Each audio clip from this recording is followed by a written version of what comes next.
It's 9 p.m. in RTD. It's time to English News. For tonight headlines, we have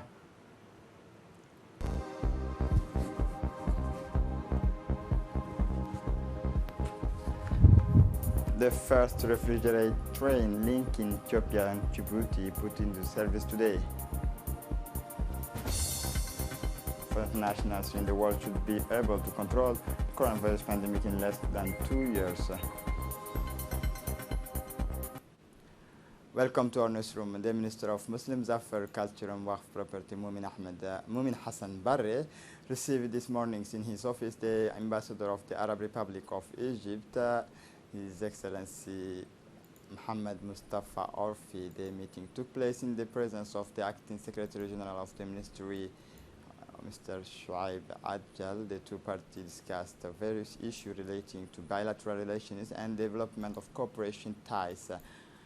For his part, the Egyptian ambassador thanked the minister for the warm welcome extended to him with a view to exchanging views on the ways and means to be put in place to consolidate the partnership with cultural and religious institutions in Egypt. He also commended the good bonds of friendship and cooperation between the two countries in the various sectors of development. The ambassador expressed the wish to expand cooperation between the two brothers of the country, particularly in technical field, in all aspects of cultural and training of religious staff. To this end, the minister reiterated his full readiness to work to strengthen cultural exchanges and to take advantage of the rich experience of the Al-Azhar institutions in all matters relating to religious education.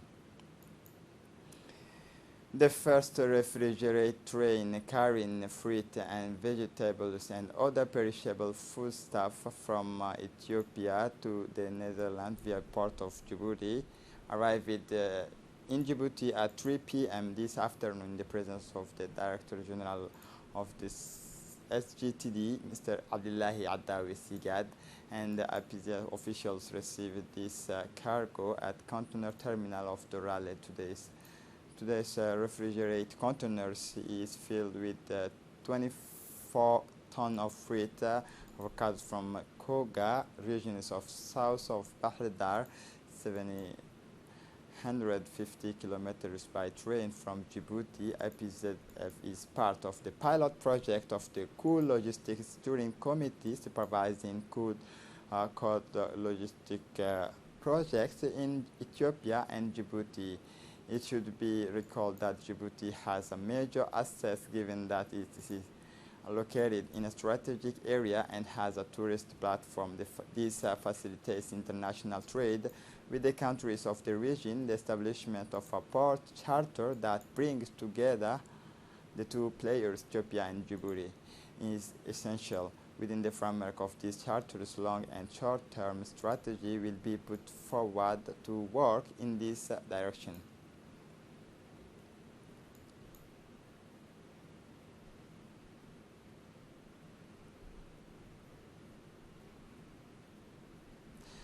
The first meeting of the steering committee of the environmental mechanism took place this morning in the meeting room of International Organizations for Migration. This meeting brought together several officials from ministerial department as well as from Tadjoura and Obok region. The aim is to effectively combat global warming and its consequences on the environment, the migrants in the face of climate changes and the consequences they suffer along their journey to this. This meeting was attended by the Secretary General of the Ministry of Environment, Mr.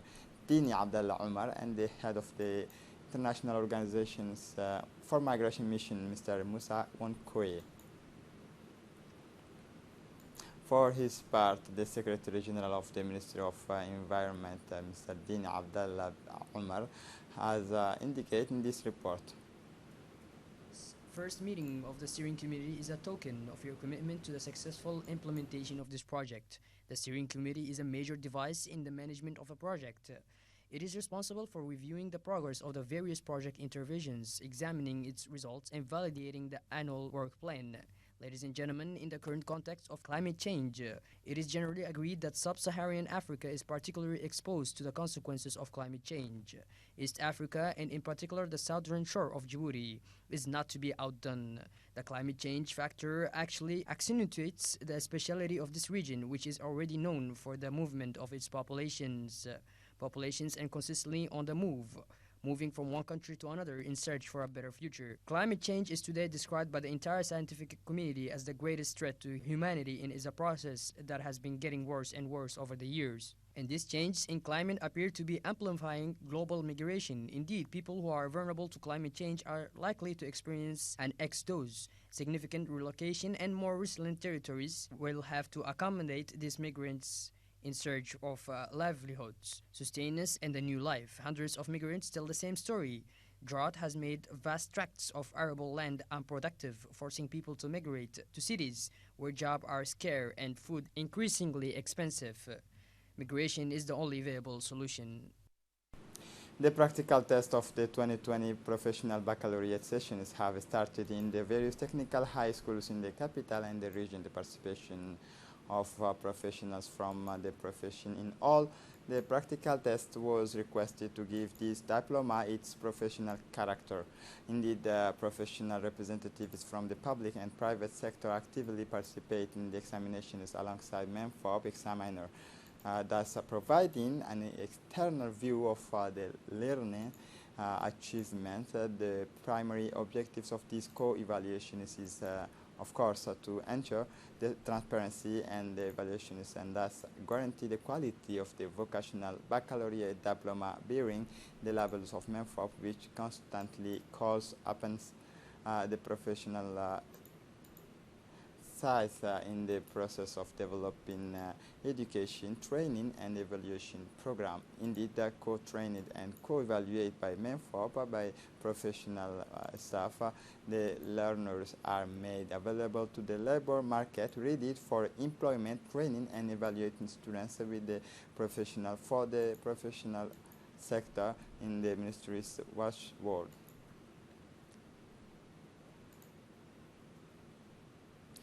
On this Sunday, so August 23, MENFOP, in collaboration with the French Embassy, undertook a training in favor of documentalists from different establishments in the capital and interior region. A total of 20 documentalists are taking part in this training, whose main objective is to strengthen the capacities of these people so that they can fully contribute to the effort of the quality of teaching and learning promoted by the Minister of National Education and Vocational Training, Mustafa Mohamed Mahamoud.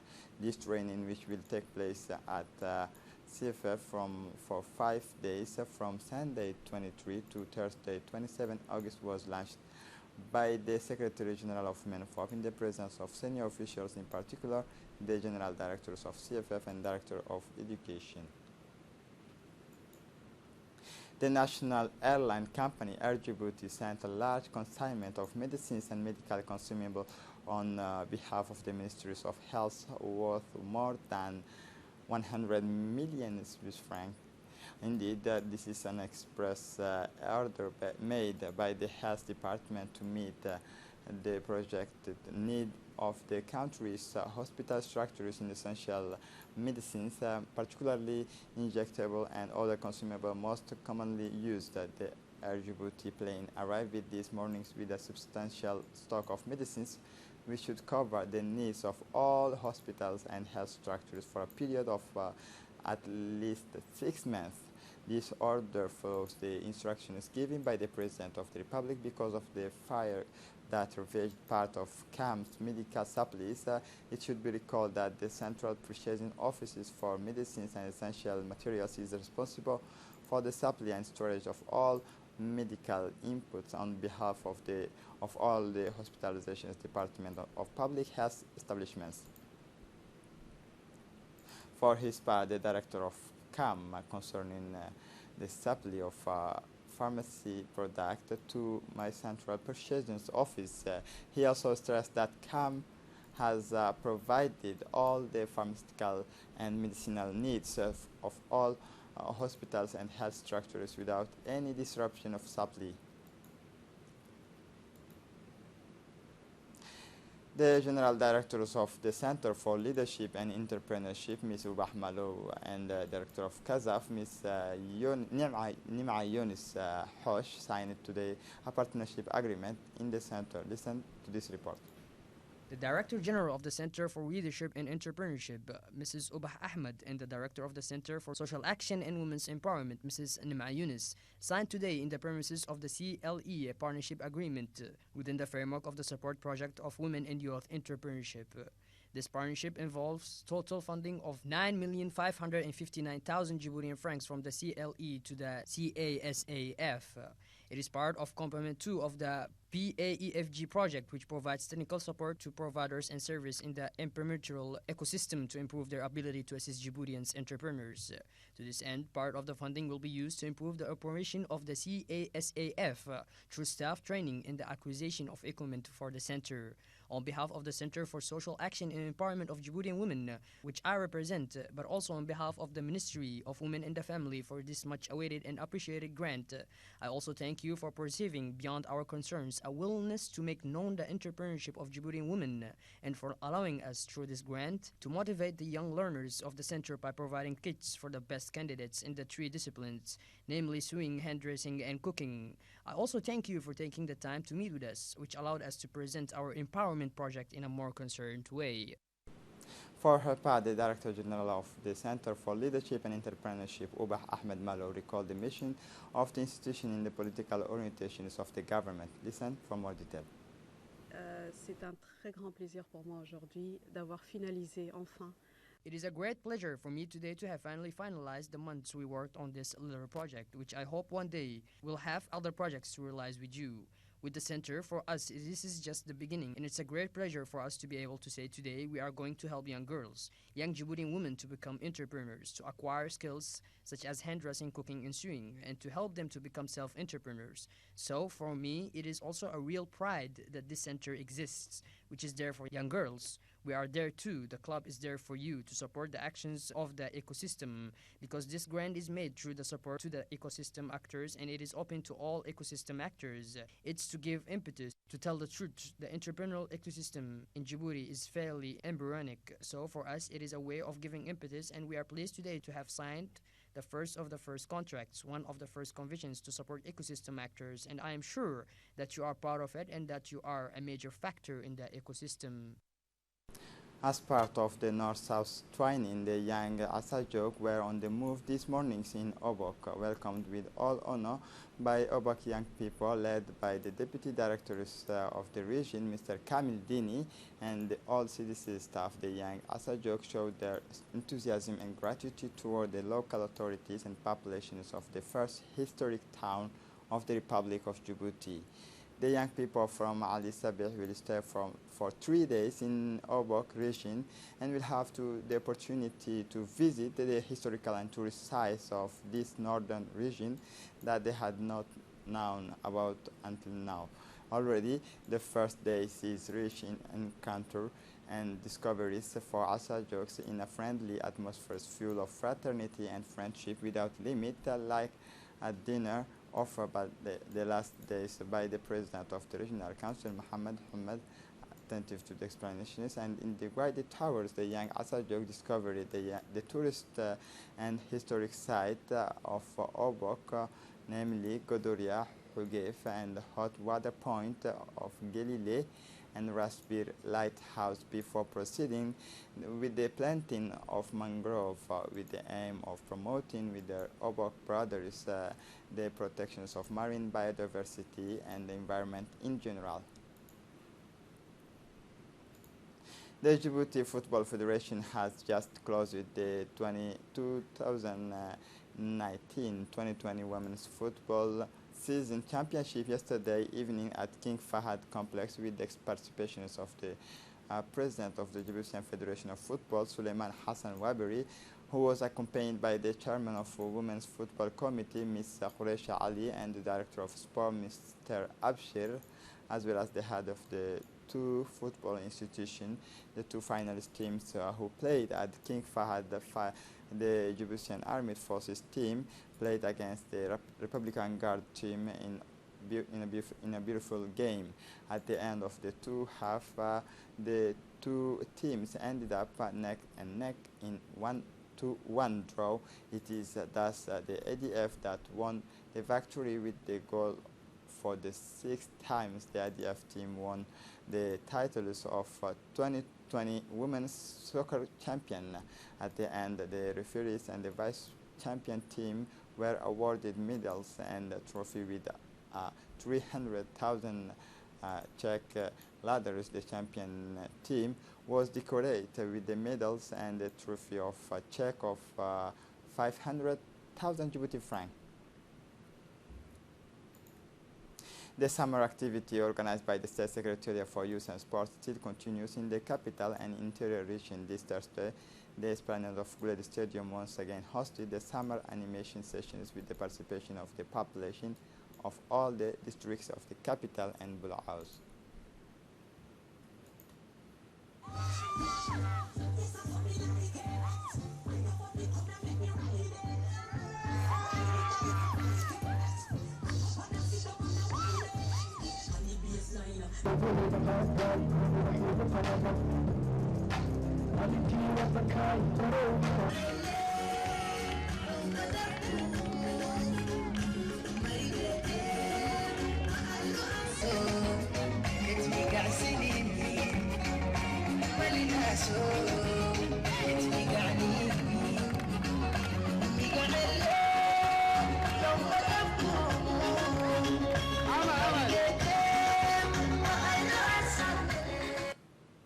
For the international scene, this is known as the Day of Overcoming, the moment when each year humans have exhausted more natural resources than the Earth can renew it in 12 months. Listen to Dini Musa for more detail. Each year, humans have exhausted more natural resources than the Earth can renew in 12 months. And this year, that day arrived on Saturday, August 22.